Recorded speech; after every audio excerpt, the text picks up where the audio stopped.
All right, boys and girls. So this week I have a cute little penguin that we are going to be drawing. We have been working with some shapes and we started learning about 3D shapes.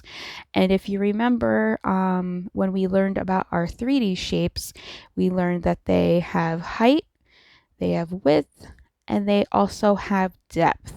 They're a solid shape like a cube or a cylinder, like we made our mugs out of cylinders, um, compared to, say, our 2D shapes that are just flat and they're just like circles, hearts, just something that, like a little piece of paper.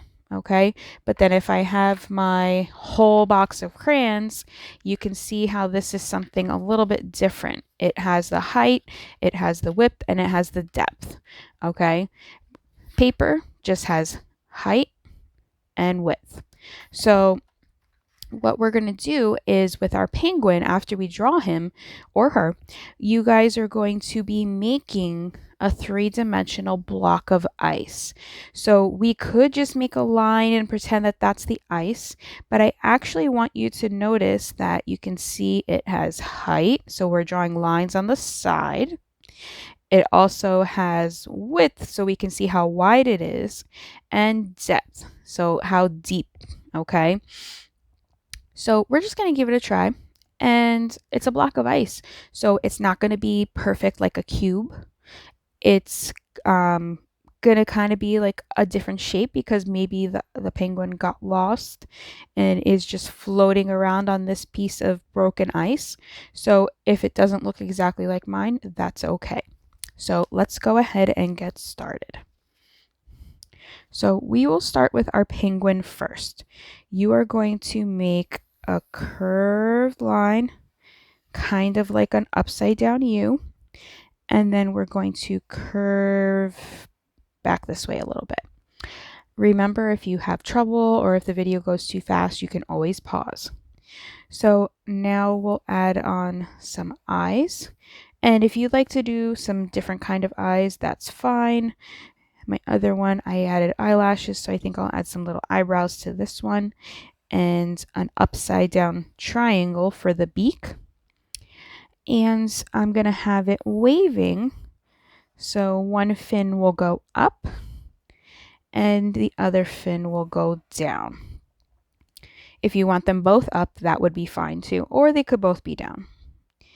Little feet on both sides. Just come out, zigzag a couple times and back up. And I'm also going to add a little area that's curved for the belly. So you could leave your penguin like this, or if you want to give it a hat or a scarf, you can do that too. So for a scarf, you just make two curves going around the neck, and then I'm just going to make a line going down.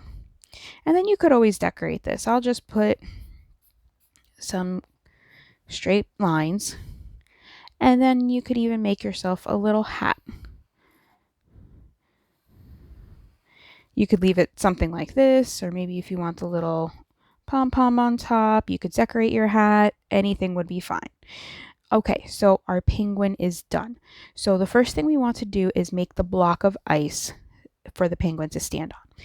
So we are going to start by coming over here, and you're just going to kind of curve around, and it's okay if it wiggles a little bit. See how I'm kind of wiggling it?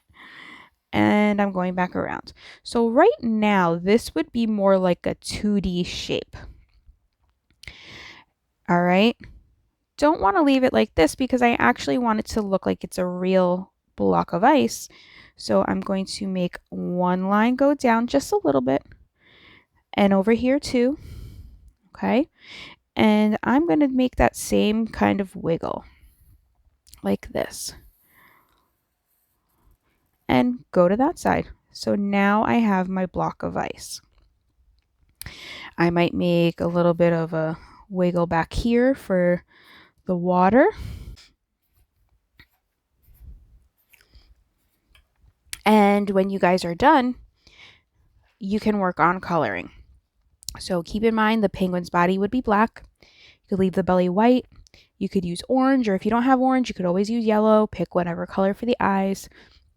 Your hat and scarf can be any colors that you like.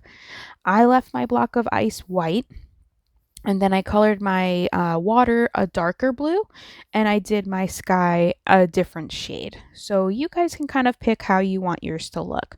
So I hope you guys have fun making your penguin on a 3D block of ice, and I can't wait to see how they look.